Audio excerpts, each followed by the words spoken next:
Bem, com muito prazer recebendo no meu canal o Merval Pereira. Evidentemente que é desnecessário apresentá-lo, mas vamos fazer o que manda a regra, né? Jornalista, articulista de O Globo, comentarista Globo News, membro da Academia Brasileira de Letras, autor de vários livros. Então, primeira coisa, agradeço muito, muito ao Merval ter aceito o convite. E a primeira questão é uma pergunta meio... qual é o desafio de ser jornalista político hoje no Brasil de 2021? Boa tarde, Vila. É um prazer estar aqui com você. Olha, é muito difícil. De uns anos para cá, sempre foi muito difícil. Eu comecei a trabalhar em política mais diretamente no governo Geisel, na ditadura militar. Eu fui cobrir o governo Geisel no Palácio do Planalto. E era, evidentemente, muito difícil, porque a ditadura não dava margem a críticas e não dava margem a especulações.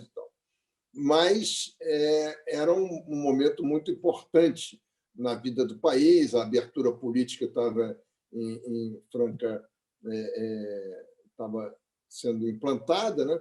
E foi uma experiência muito boa para mim, muito importante para mim, embora difícil, né? E daí para frente sempre foi muito difícil, porque todo governo, mesmo na democracia, gosta de elogio, né? Tem uma história famosa do Médici ou do Costa Silva, acho que era o Costa Silva, que reclamou com o Mesquita as críticas que estava recebendo. Aí a gente diz, olha, são críticas construtivas. Ele disse, eu gosto de elogio construtivo.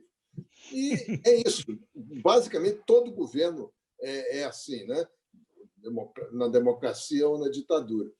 E de lá para cá sempre foi muito difícil, mas muito interessante. A política, cobrir a política no Brasil é uma coisa muito interessante, estressante, angustiante para a pessoa física, né? Mas é muito interessante, porque acontecem sempre coisas. Né? É impossível passar um dia no país, mesmo na normalidade de um governo que não é esse governo é anormal, esse governo é completamente disfuncional, você não sabe o que vai acontecer a cada dia.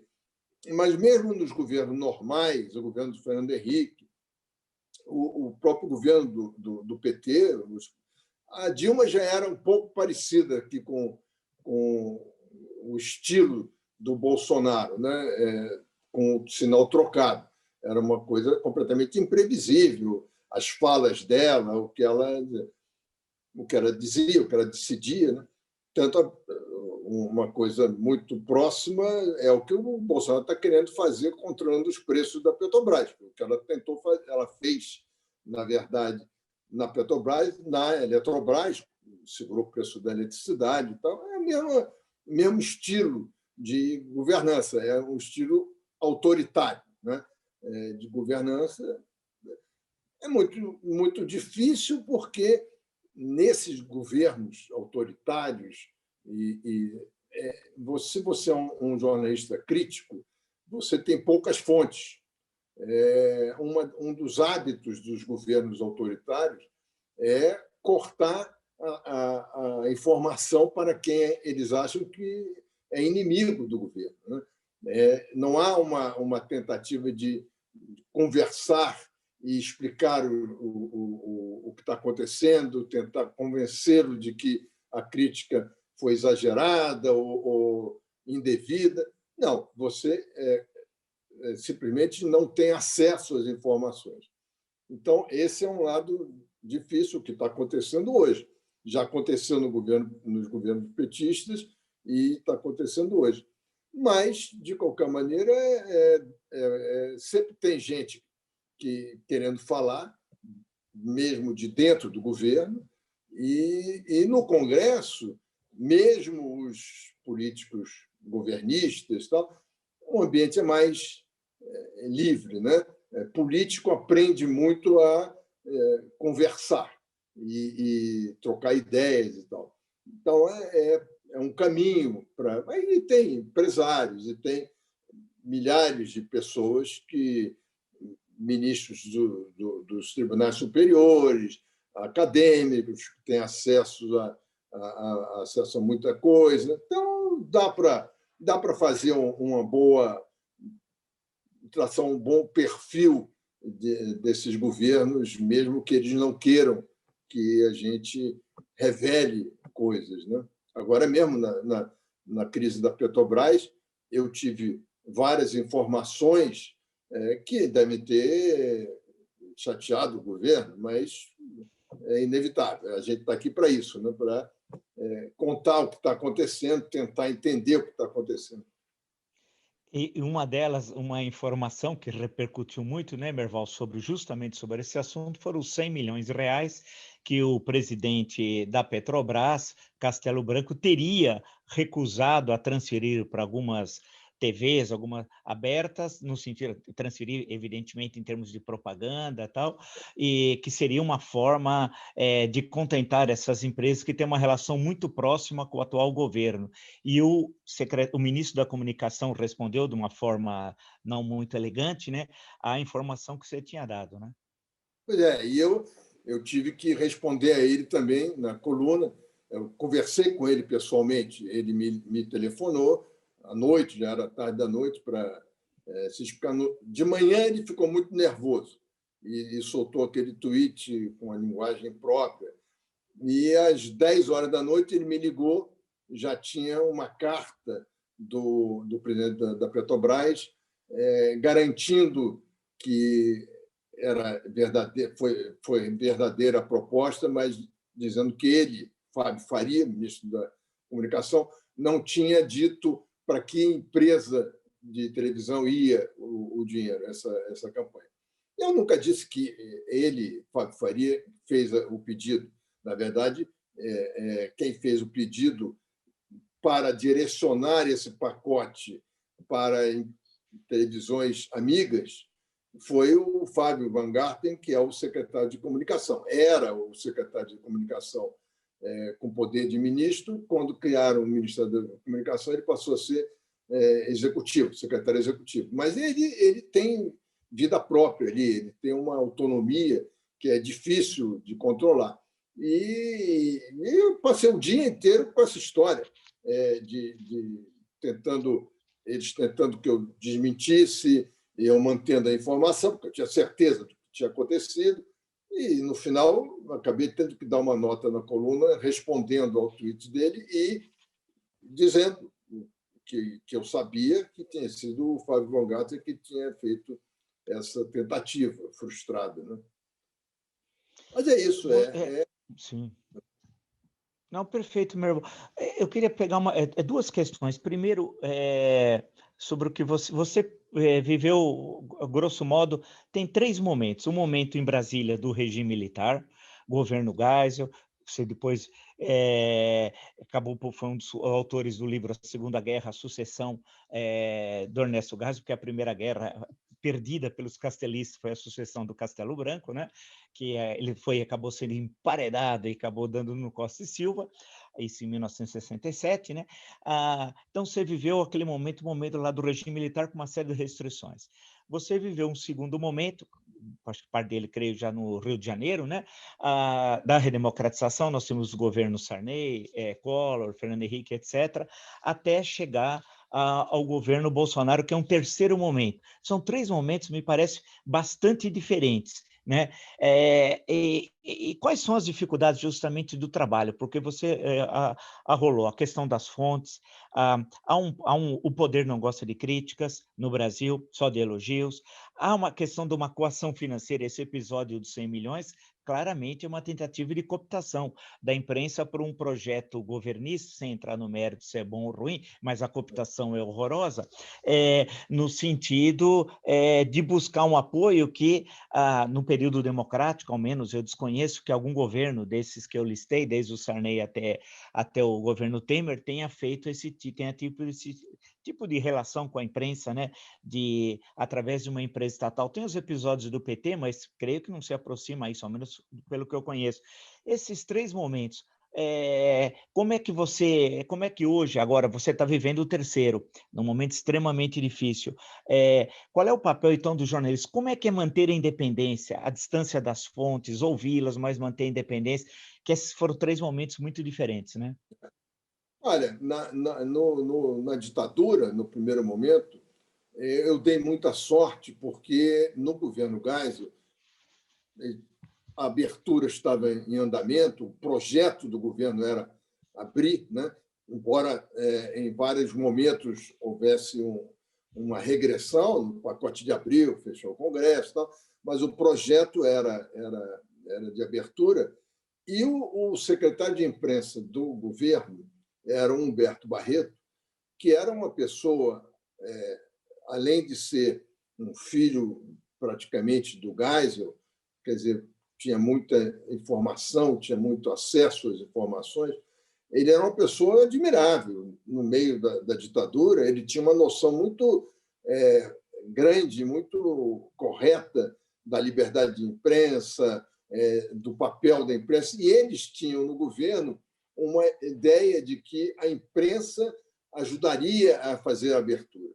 E foi uma ideia muito clara e muito eficaz, porque realmente você não podia escrever tudo que você sabia, tanto que esse livro que você citou aí, da Sucessão do Geisel, foi feito com base em relatórios que eu e o André Gustavo Stumpf, que era o editor do Jornal de Brasília, nós fazíamos durante esse período. Muita coisa você não podia publicar. Então, eu fazia relatórios para a direção do Globo, para informar, e só no final do governo é que esses relatórios passaram a ser publicáveis, né? Então, tinha muita informação e tinha a utilização da imprensa como veículo de abertura política. Então, foi um período, de certa forma, que facilitou. E ali era fácil também ficar do lado da abertura. Tinham dois lados só naquele momento, e você sabia quais eram os generais que estavam do lado da abertura, sabia quais eram os militares que estavam do lado da abertura. Tinha a figura do Golbery Couto Silva, que era uma figura muito interessante e que pensava estrategicamente, geopoliticamente. Eu me lembro que, na época, o Golbery, por exemplo, era o único, rara pessoa no Brasil, tinha uma antena parabólica. Então, ele via os telejornais americanos, por exemplo. Então, ele estava sempre na frente do SNI, estava sempre na frente de todo mundo, porque ele tinha informação, ele gostava da informação. Bom, foi um período difícil pela ditadura, mas bom de trabalhar por causa da intenção de abertura do governo. Nos governos democráticos, a partir de 89, sempre foi uma relação de confronto, de críticas e elogios e tal, mas normal, dentro de uma democracia. Então, eu nunca tive problema nenhum com governo nenhum, desde o governo Collor, né? Dependia da maneira como cada presidente entendia o trabalho da imprensa, né? O Collor também era meio assim, meio irritado com a liberdade de imprensa quando ela era contra ele, quando vinha contra ele.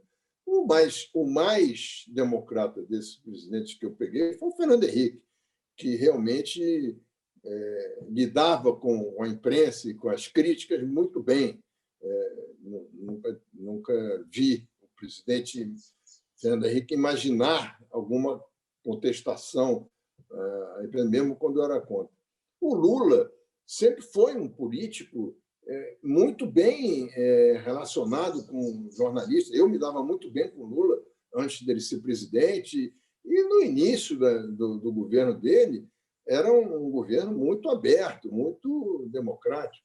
A partir do mensalão é que ficou impossível a não fazer críticas, e críticas contundentes a partir daí. O esquema que foi montado no Mensalão e que depois a gente veio a saber no Petrolão, que era muito mais profundo, era um esquema de cooptação do Congresso Nacional. O PT não inventou a corrupção, evidentemente. Agora, uma corrupção endêmica, essa corrupção quase oficial, um esquema de corrupção que abrangia todo o governo, um controle centralizado para objetivando um futuro político, um alvo político. Eu tenho a impressão de que foi a primeira vez que isso aconteceu no Brasil. E o governo Lula, no final, e no governo Dilma, passou a tratar a imprensa como sendo inimiga, adversária, né? E foi muito difícil, muito complicado. Mas o governo Bolsonaro é um governo diferente, você tem toda a razão, é um terceiro tipo de governo, porque é um governo claramente com a vontade de dar um golpe na democracia. É um governo que não convive com a democracia. O Bolsonaro não é um democrata, simplesmente acha que a democracia atrapalha. E ele, então, é um governo que, além de negar informações ou de atacar a imprensa diretamente, o Lula que começou com isso também, de atacar pessoalmente os jornalistas, né? O Lula citava jornalistas e incentivava seus seguidores a atacarem jornalistas determinados que ele citava, né? Eu fui citado uma vez, várias vezes, mas uma vez no Casa Grande, numa grande reunião do PT na Casa Grande, ele falou claramente, quase que me ameaçando, dizendo: eu vou voltar ao governo, e o Merval Pereira vai ver. Então, e o Bolsonaro faz a mesma coisa. O Bolsonaro ataca pessoalmente os jornalistas, como o Trump fez nos Estados Unidos, né? Então, é uma situação muito diferente e muito difícil, porque o Bolsonaro claramente é um presidente que não se contenta com os limites que a democracia lhe impõe, e ele quer acabar com esses limites. É evidente, a cada frase dele. Ele já disse recentemente: se fosse por mim, não era esse o regime que nós teríamos. Então, é uma outra coisa, é uma novidade ruim para o país.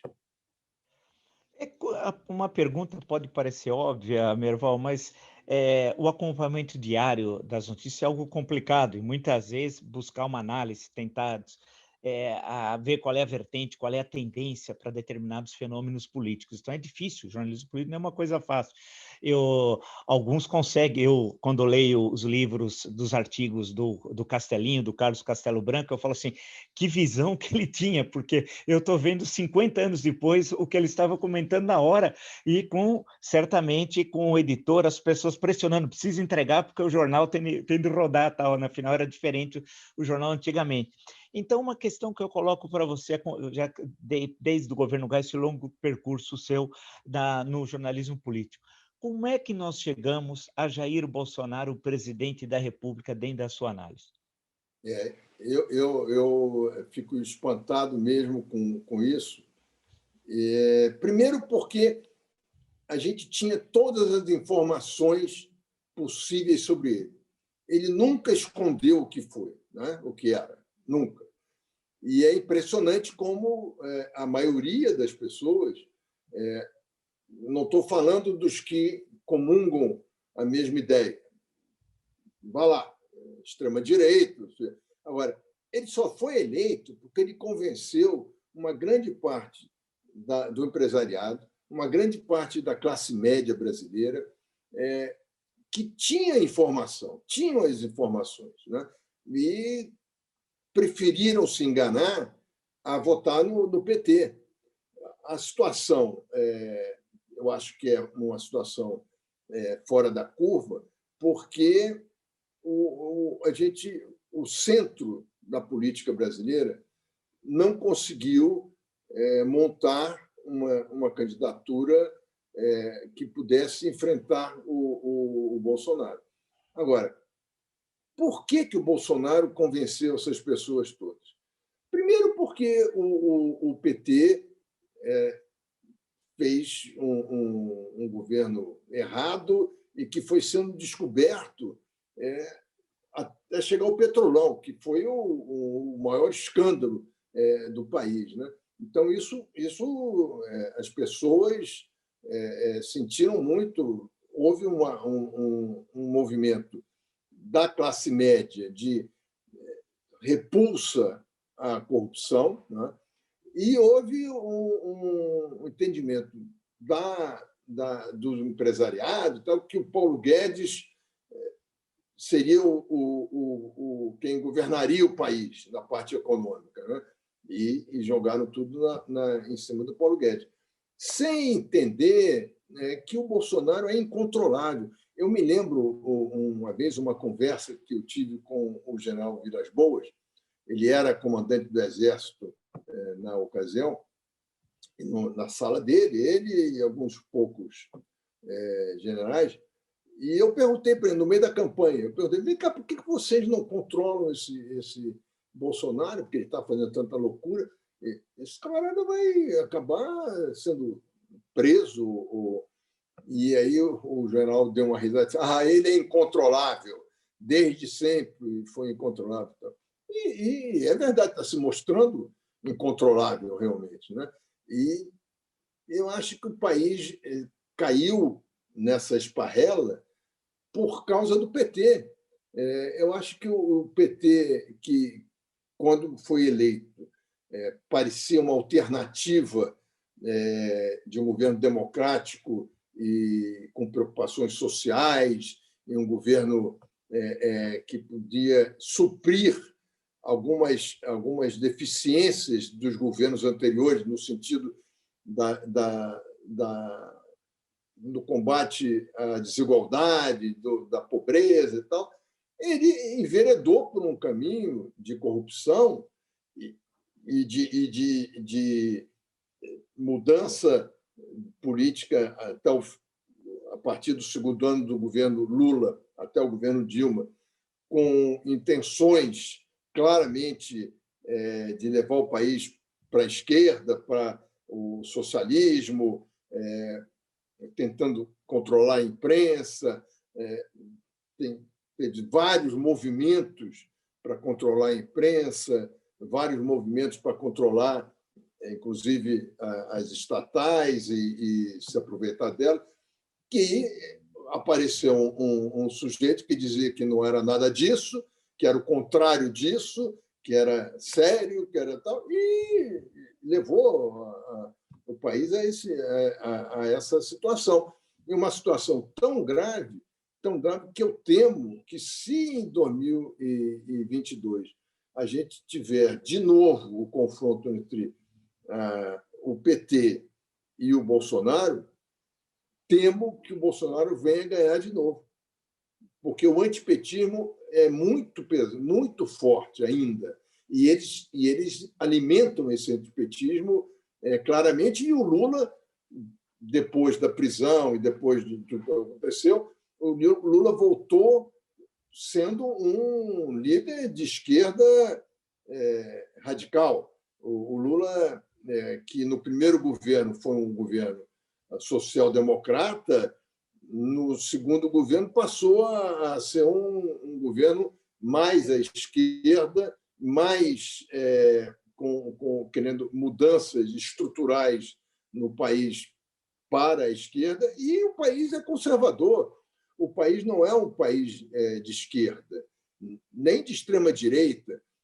O país é um país conservador e que precisa ter um candidato que represente esse conservadorismo, ou entenda esse conservadorismo. Você veja, o Fernando Henrique ganharia de qualquer maneira a eleição por causa do Plano Real, mas ele fez um acordo com o PFL, porque ele entendeu que, para governar, ele tinha que ir para o centro, ele tinha que buscar um apoio do centro. O PSDB, naquela ocasião, era um partido de esquerda. O PT que tentou levar o PSDB para a direita, mas o PSDB nasceu como um partido social-democrata de esquerda e buscou a direita para vir para o centro, com o PFL, uma direita esclarecida, uma direita que poderia fazer um acordo com a esquerda.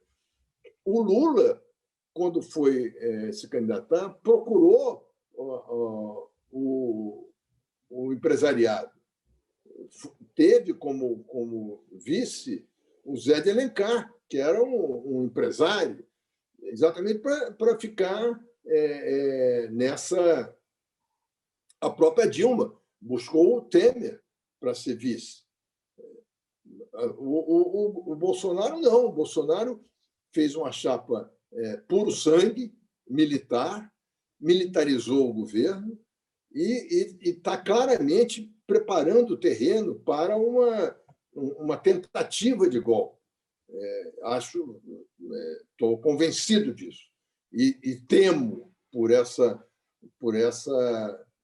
possível consequência do governo Bolsonaro. Como o Trump tentou, no último momento, invadir o Capitólio. Deixa eu lhe perguntar uma coisa, justamente sobre 2022. O cenário, processo eleitoral vai em outubro, portanto, mais de 1 ano e meio. No Brasil, 1 ano e meio é uma eternidade, né? Diferente de outros países. O cenário não está ainda muito claro. Não sabemos se o Lula será ele o candidato, que depende de questões jurídicas e de decisões judiciais, né? Mas o PT certamente terá o seu candidato, como já ficou claro. Se não for ele, será o Haddad. O Bolsonaro, se chegar até lá, caso não tenha um processo de impeachment, ele não renuncie, a gente não sabe o que possa acontecer, será candidato. Outros candidatos, Ciro Gomes é candidato, e deixou isso claro, inclusive, em recente entrevista aqui para o meu canal, tal. O PSOL deve ter candidato, mas não deve ter uma participação relevante no processo eleitoral, que deve ser o Boulos, que o fenômeno da cidade de São Paulo não se repetirá, nada indica no Brasil, né? Foi um fenômeno acho que muito restrito e é uma eleição muito particular agora, a do último mês de novembro. Teremos, o PSDB vai ter candidato, se vai ser o João Dória ou o Eduardo Leite, nós não sabemos, o partido é que vai decidir. E tem outros possíveis candidatos, ou vices, né? O Sérgio Moro, Mandetta, ou o Luciano Huck seria alguém fora da política e poderia ser o elemento novo nessa disputa, ou menos alguém que não é da política, que não militou na política. Como é que você vê esse cenário, o tal centro democrático? Porque agora nós falamos muito nisso, né? Por que o PT vai ter candidato? Vai ter. Que o Bolsonaro, se chegar a 2022, também será candidato. E esse outro cenário, como é que pode se construir de ter viabilidade para impedir isso que você lembrou, essa polarização, quer dizer, 2022 ser 2018 parte 2? Olha, Vila, eu acho que você tem razão, esses todos serão candidatos, né? Agora, o mistério é o Luciano Huck e o Moro, né? O Mandetta também será candidato ou vice de alguém, eu acho que esse está mais tranquilo. Assim, o Dória será candidato se o PSDB deixar, né? Se ele conseguir controlar o PSDB, mas eu acho que os dois que podem desequilibrar essa estrutura aí exatamente o Moro e o Luciano Huck.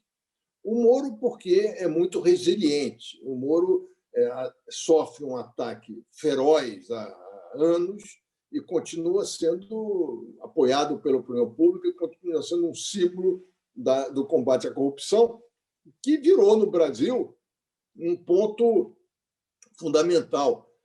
O combate, o Moro, na verdade, você não sabe o que ele pensa sobre nada, né, no país, mas sabe o que ele pensa sobre o combate à corrupção. E isso basta para fazer com que ele seja um candidato importante. Eu conversei com ele outro dia e ele está muito em dúvida, porque está impressionado com a violência, a virulência com que está sendo atacado. E imagina que, se ele for candidato, coisa vai ser muito mais grave, muito mais forte, né? Mas ele me pareceu que não admite a ideia de ser vice de alguém. Me pareceu isso. Não sei se... E o Luciano Huck também acho que, se entrar, não entrará para ser vice de ninguém. Então, nós temos no Brasil, na verdade, o mesmo problema na esquerda e na direita.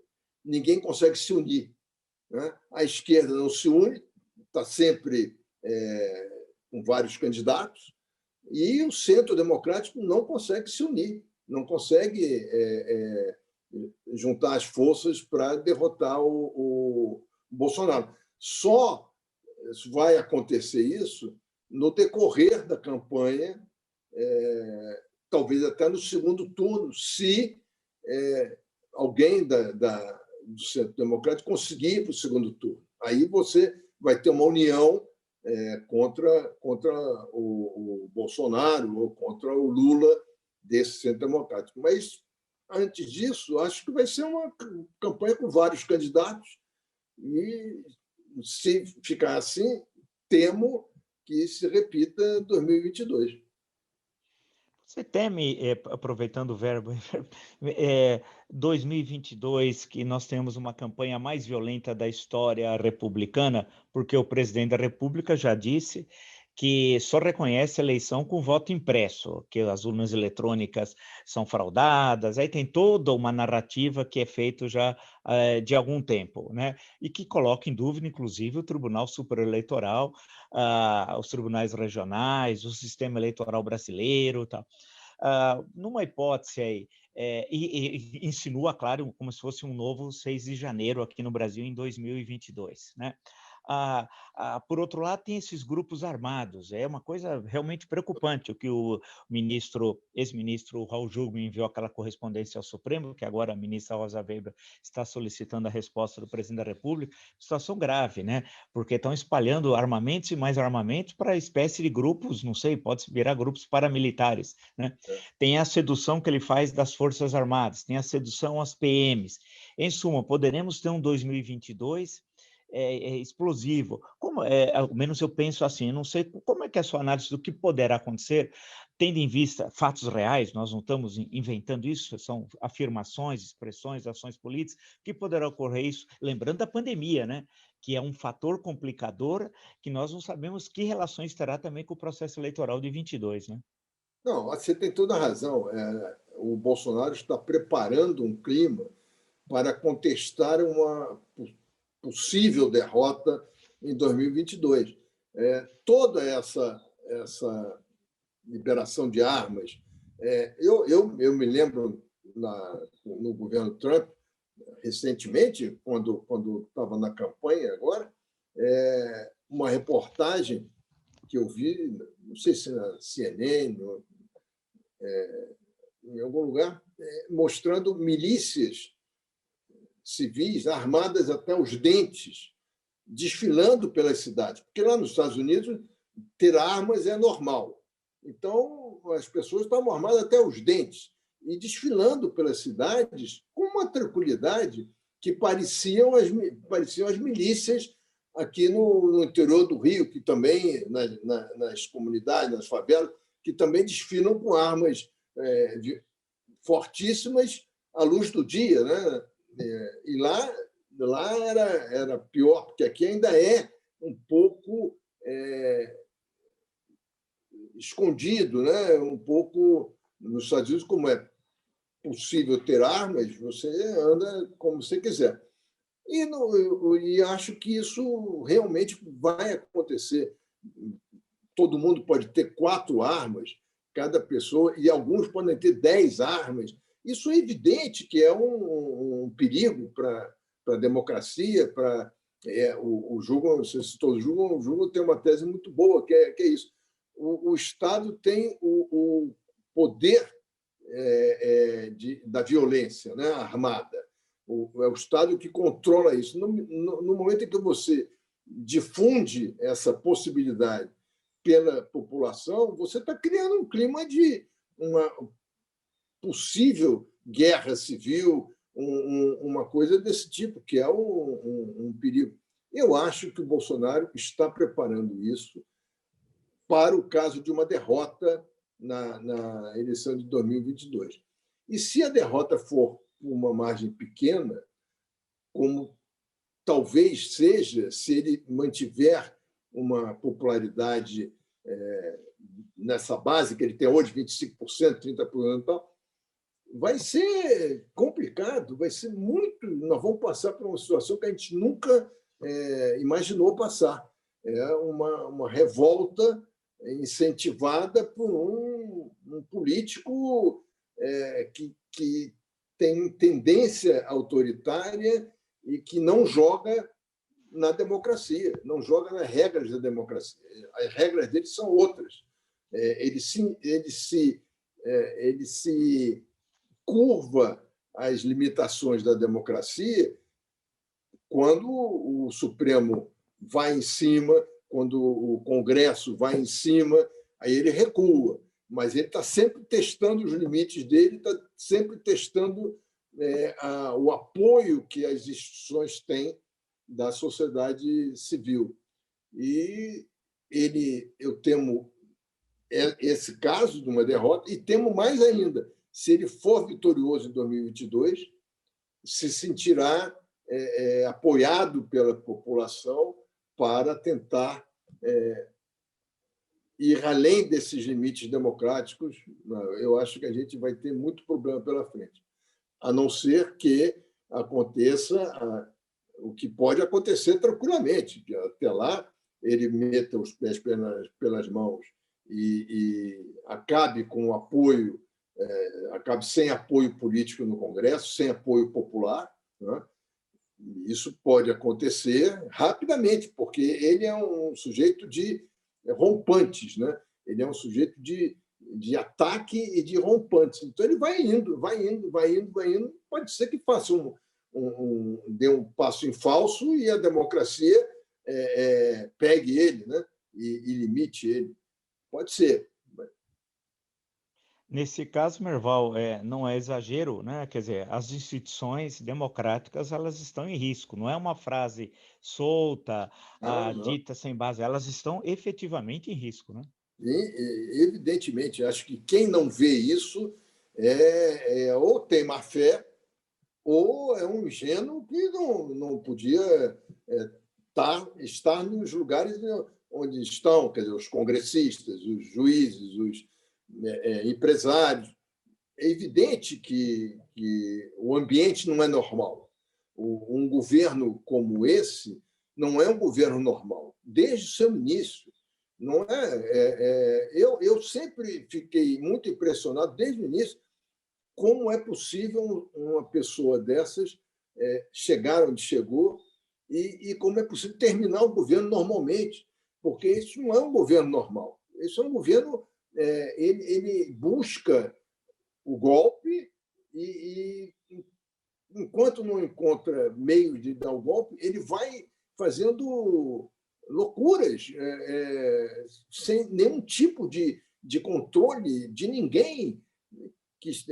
Os militares, por exemplo, que se dizia que dariam um equilíbrio a ele e tal, foram completamente cooptados, completamente subordinados a ele, né? Uma distorção da hierarquia militar, porque dizer que o presidente é o chefe, é o comandante em chefe das Forças Armadas e por isso eles têm que obedecer, uma premissa completamente equivocada. Você não pode obedecer a um sujeito que é claramente desequilibrado. Ele é claramente desequilibrado, ele não tem a capacidade de conviver democraticamente. E, aliás, ele não tem nem por que mudar, porque a vida dele sempre foi assim e ele chegou onde chegou. Então, ele deve estar convencido que assim é que vai, né? E eu acho que foi uma situação excepcional. O ministro Luiz Barroso, que você recentemente entrevistou, já disse que isso foi um ponto fora da curva, né? Eu acho que foi um ponto fora da curva, realmente, uma sucessão de é que nem desastre de avião, né? Só acontece quando várias coisas falham ao mesmo tempo. A eleição do Bolsonaro foi exatamente isso. Várias coisas aconteceram ao mesmo tempo que permitiram que ele chegasse onde chegou. E eu acho espantoso que ele tenha chegado até aqui, fazendo o que ele fez, e acho mais espantoso ainda a possibilidade dele chegar ao final do governo e ser candidato forte à reeleição. Você falou dos ingênuos, né? Eu me lembrei do livro Americano Tranquilo, lá do Graham Greene, sobre a Guerra do Vietnã, ainda a intervenção francesa, né? Quando ele diz lá no final, a ingenuidade é uma forma de insanidade, né? Então, eu acho que é mais ou menos por aí, né? Eu queria agradecer muito, muito mesmo, acho que você fez uma bela análise aí do momento que nós estamos vivendo, retroagiu, né? Buscando também as questões no campo da história política, né, de como chegamos a essa situação, e o quadro desenhando um cenário muito preocupante. Acho que não é para ser Dr. Pangloss agora, né? Nós temos de apresentar a realidade. O cenário é extremamente preocupante e o que chama atenção, eu fiquei observando, prestando bem atenção no que você estava dizendo, é que parece que setores extremamente responsáveis, foram historicamente o Estado Civil, não estão vendo a gravidade do momento político que nós estamos vivendo. A Eu impressão acho. é que dá. Então, agradeço muito, muito obrigado mesmo, irmão. Ótimo, foi um prazer. Sempre às ordens.